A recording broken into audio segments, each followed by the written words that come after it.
शेतकऱ्यांच्या कर्जमाफीच्या संदर्भात असेल, पीक विमा संदर्भात असेल, नुकसान भरपाईच्या संदर्भात असेल, हे का सुचत नाही? कित्येक तरी मुलं आज रोजी शिक्षणाच्या अभावी कितीतरी डोनेशन भरून शिक्षण घेत आहेत। नमस्कार मंडळी, मराठी भाषेचं कौतुक असावं हे आपल्याला मान्य आहे आणि सर्व मराठी लोकांना मान्य आहे। परंतु याच मराठी भाषेचं कौतुक करण्याकरता जर आपल्याला बाहेर देशातून मराठी माणसं बोलावं लागत असतील तर ही खूप मोठी दुर्दैवी गोष्ट आहे। बरं, मी का म्हणतो हे? या विदेशी लोकांना मराठी भाषेचं कौतुक जर करायचं असेल तर मराठी भाषेतली लोक काही मेले का? इथले मुंबई, मुंबईचे, नांदेड, परभणीचे या लोकांना मराठी भाषेचं कौतुक नाही का? या मराठी भाषेचं कौतुक करण्याकरता अमेरिकेतून मराठी माणसाला बोलवले जाते आणि प्रत्येकी 75,000 रुपये एवढा खर्च केला जातो। बरं, हा विषय तर आपण समजून घेणारच आहोत, नेमकं काय चाललं हेच समजत नाही। परंतु ज्या पद्धतीने लाडक्या बहिणीचा कुठेतरी खुश करण्याकरता किंवा लाडक्या बहिणीला 1500 रुपये प्रति महिना देण्याकरता सरकारचं कुठं डोकं भानावर राहिलं का, असाही मोठा एक प्रश्न निर्माण झालेला आहे। लाडक्या बहिणीला तुम्ही 1500 रुपये देता मान्य आहे, परंतु एकीकडे लाईट बिल असेल, पेट्रोलचा खर्च असेल, डिझेलचा खर्च असेल, महामंडळाचा खर्च असेल, प्रत्येकी तिकीट तुम्ही वाढवत चाललेला आहात। पूर्ण महाराष्ट्राची तिजोरी खाली करून ठेवलेली आहे आणि कुठेतरी आता याच्यात भर पडण्याकरता, पैसा जमा करण्याकरता याच्याकडे तुमचं डोकं तुम्ही लावत आहात। ही खूप दुर्दैवी गोष्ट आहे। याही विषयावर आपण बोलणार आहोत। परंतु आता मराठी भाषेचं जर आपल्याला कौतुक करायचं असेल तर विदेशातील जे मराठी लोक आहेत त्यांना का बोलावं लागते याच्यावरती थोडक्यात नजर टाकण्याचा प्रयत्न करणार। मित्रांनो, मी गणेश ठाकरे, आपली सभा या युट्यूब चॅनलवरती आपलं सहर्ष स्वागत आहे। मित्रांनो, चॅनलला नक्कीच एक वेळ सबस्क्राईब करा।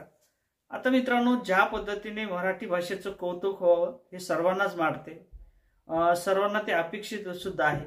परंतु एखाद्या व्यक्तीला आपण जर बोलायला गेलो तर त्या ठिकाणी आपली बाजूची समोरची व्यक्ती जर हिंदी बोलायला सुरू केली तर आपण सुद्धा फाडफाड हिंदीच बोलतो, वाकडी तिकडी हिंदी बोलतो। मग त्यावेळेस आपल्याला मराठी भाषेचं कौतुक का समजत नाही?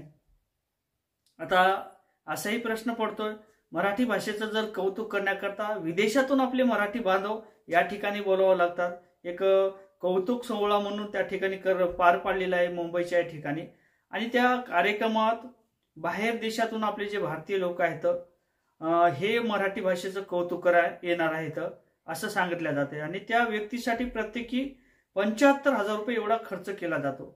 मग शेतकऱ्यांच्या कर्जमाफी संदर्भात तुम्हाला का सुचत नाही? शेतकऱ्यांच्या कर्जमाफीच्या संदर्भात असेल, पीक विमा संदर्भात असेल, नुकसान भरपाईच्या संदर्भात असेल, हे का सुचत नाही?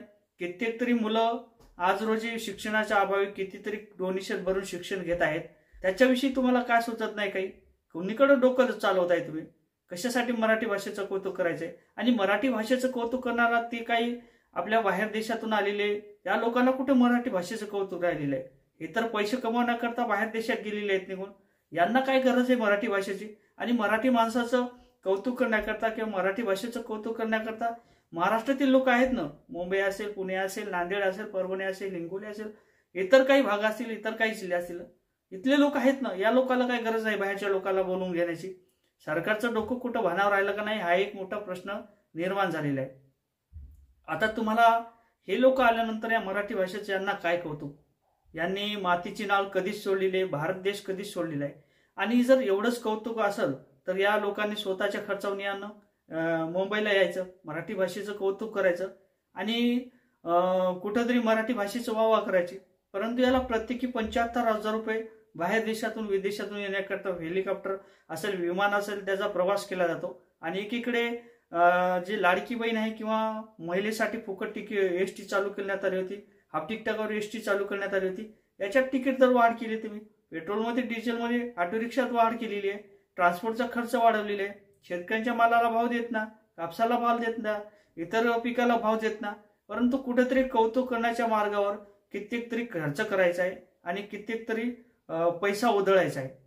बरं, तुम्हाला एवढंच कौतुक करायचं आहे तर तुमची एक पेमेंट वरच महिन्याची आहे ती आमदार खासदार लोकांची, यांनी त्या विदेशी लोकांना भारतात आणण्याकरता द्यावं ना, असं तरी वाटत नाही का?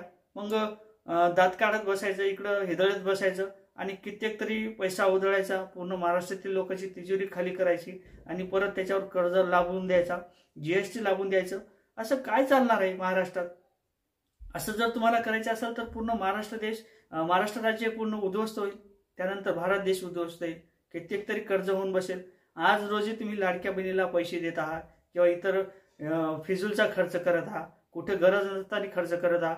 तुमचे एखादा आमदार खासदाराचा जर कुठे दौरा असेल तर त्याचा खर्च तुम्ही या लोकांच्या तिजोरीतून घेता, महाराष्ट्रातील लोकांच्या तिजोरीतून घेता, टक्केवारी वाढवून घेता, टॅक्स लावून घेता.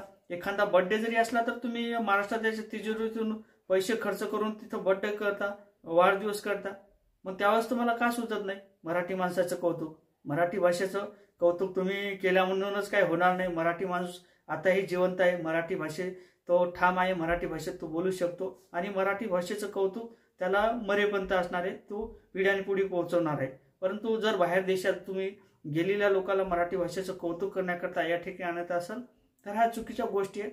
मराठी माणसाला आणि इतर लोकांना जर तुम्हाला सहकार्य करायचं असेल, मराठी माणसाला कुठेतरी जगवायचं असेल तर त्याच ठिकाणी त्यांना तेवढं सक्षम करा. कशाला लागते मराठी भाषेचं कौतुक?